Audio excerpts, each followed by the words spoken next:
Welcome back to Talk for Impact, the podcast where ideas connect minds grow and impact is the goal. You're listening to episode 4 in our business series. And today we're diving into the power of networking in business. When you hear the word networking, what immediately pops into your mind? For the longest time, I used to picture those really crowded rooms, awkward introductions, and that pressure to leave with like a stack of business cards, almost like a badge of honor. It always felt a bit transactional. Like, what can I get out of this interaction right now?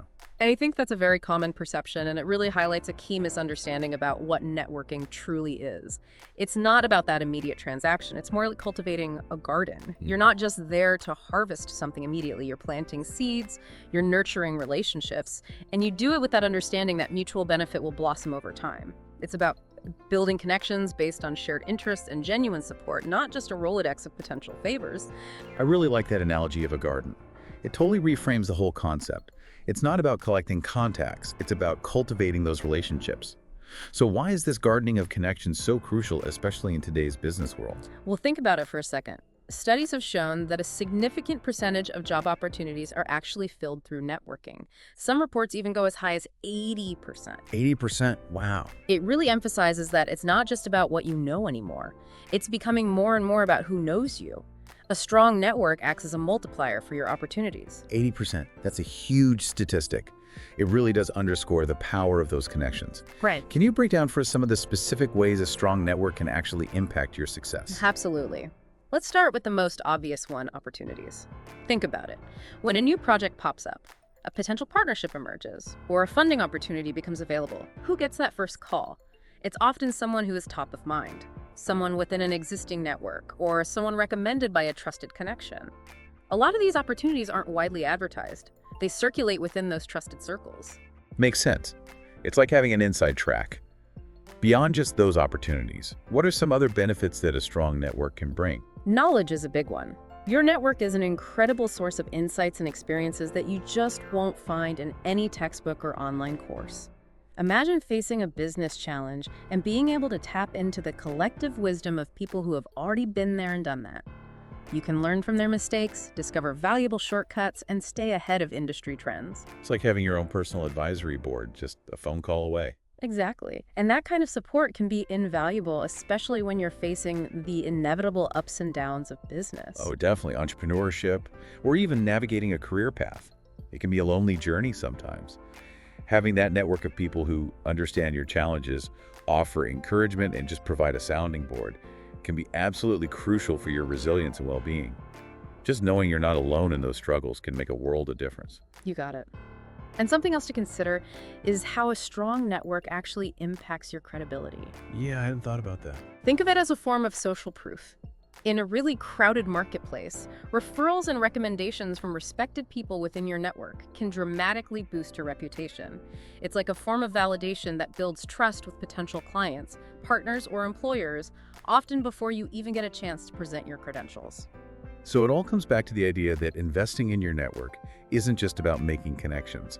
It's a strategic move that can fuel your growth in multiple ways. When we talk about building this network, though, it can feel a little overwhelming. Are there different types of networking that we should be thinking about? Yeah, I think it's really helpful to categorize your networking efforts into 3 main buckets. I like to call them strategic, operational, and personal. Okay, let's break those down. What makes strategic networking different? Strategic networking is about intentionally building relationships with individuals who can significantly impact your long-term goals. This could be people in your industry, potential investors, key influencers, or even those with complementary skills and connections that can open doors you wouldn't be able to access on your own. So for a tech startup, founder strategic networking might involve engaging with venture capitalists, experienced tech leaders, or even other founders who have already achieved some success. It's about connecting with people who can provide high-level guidance and unlock those exciting opportunities. Exactly. And then we have operational networking. What do you think the focus is there? I'm thinking operational networking is more about those strong working relationships with the people who help you get things done day to day. The collaborators who are essential for your business or project to actually function. You're right on. It includes your team members, your key suppliers, the freelancers that you depend on, even internal stakeholders within your organization. These are the relationships that ensure everything runs smoothly and efficiently. Think of a product-based business. For them, this could mean cultivating strong ties with manufacturers and distributors to make sure they have a really reliable supply chain. Those relationships are definitely mission critical. And lastly, we have personal networking. This one seems a bit broader. It is. Personal networking encompasses your relationships with your friends, your family mentors, and even former colleagues. These may not always directly translate to business opportunities, but they offer something just as valuable: emotional support, honest feedback, and often unexpected connections or insights. You never know who your friends know. Think of a mentor who's retired from your industry. They might not be actively working anymore, but they still have a vast network and might be willing to make introductions. So it's those people who support you on a human level, believe in your potential, and offer a different perspective, even if they're not directly involved in your current field. It seems like a healthy balance across all three types is super important. It is. Neglecting any one of these areas can create imbalances and limit your overall growth potential. We've talked about the why and the different types of networking, but the million-dollar question is, how do we network authentically without feeling like we're just trying to use people or get something from them? Yeah, that's the key. Yeah. How do we move past that transactional feeling and build those genuine connections? It starts with a simple principle: give first. Focus on providing value to the people in your network before you even think about expecting anything in return.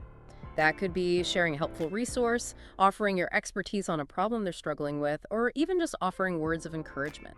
Generosity can create a ripple effect. It shifts the focus from taking to contributing. What's another important principle for authentic networking? Be genuinely curious about others.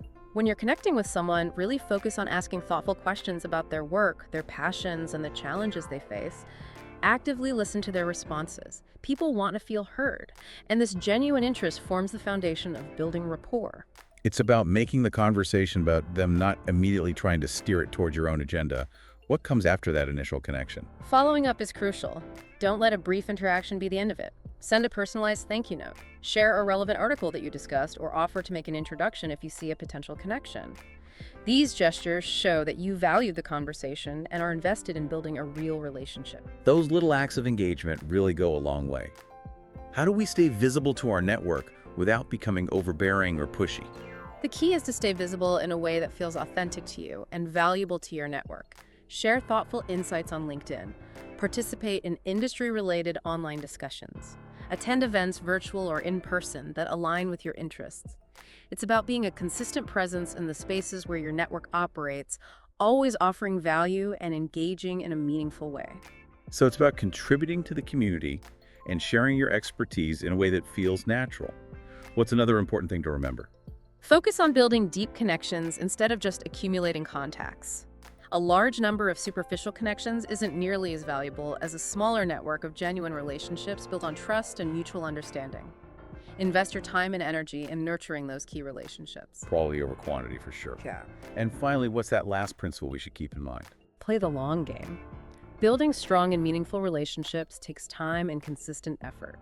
Don't expect to see immediate returns from every networking interaction. Think of it as a long-term investment.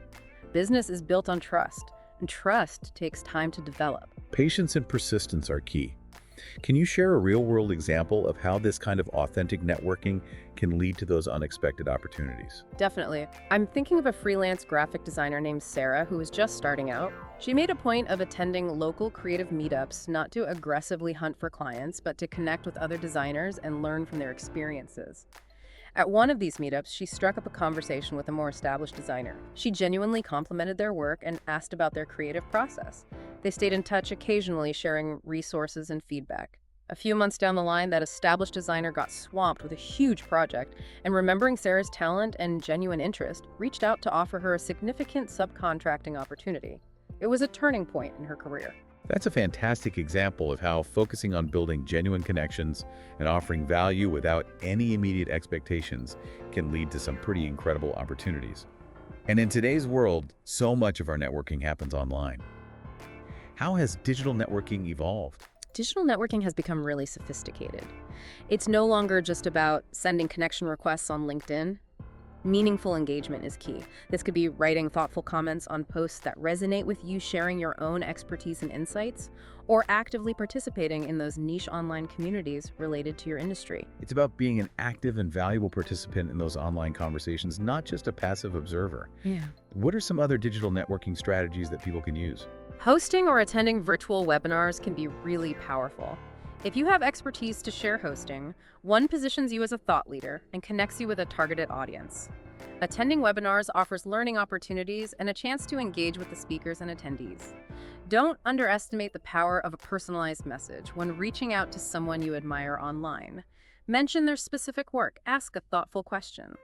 It shows that you've done your research and you're not just sending a generic request. That personalized touch is definitely important to cut through all the digital noise.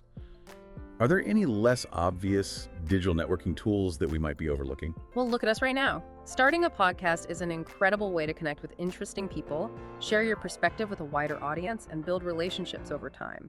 Even actively contributing to online forums or Slack channels can position you as a knowledgeable and helpful resource within your community. That's a great point. It's about finding those platforms where your target network hangs out and engaging authentically. So for our listeners who are ready to level up their networking game, what are 3 actionable steps they can take this week? Here are 3 things you can do today. First, identify one person in your field whose work you truly admire. Send them a short, personalized message acknowledging their work and ask one specific, thoughtful question. Make it clear you're simply seeking their insight. A targeted and respectful outreach. What's the second step? Find one online community related to your industry or interests and jump into the conversation. Answer a question. Share a relevant article. Offer your perspective on a topic being discussed. Just focus on providing value to that community. Contributing to the conversation. Yeah. The final action step. Reconnect with one person in your existing network that you haven't spoken to in a while. Just a quick email or message to catch up and see what they're working on. Nurturing those existing relationships is just as important as forging new ones. Excellent practical advice that everyone can start implementing right away. To recap our deep dive into the power of networking, remember, it's about building those genuine relationships based on mutual benefit, not transactional exchanges. A strong network unlocks opportunities, knowledge, and support. Authentic networking is all about generosity, curiosity, and a long-term perspective.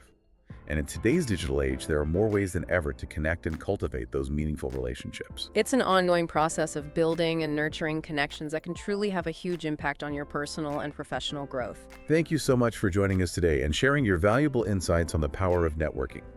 If you found this deep dive helpful, please share it with someone in your network who might also benefit. And as always, every listen supports our mission of connecting knowledge with purpose and funding those opportunities for those in need.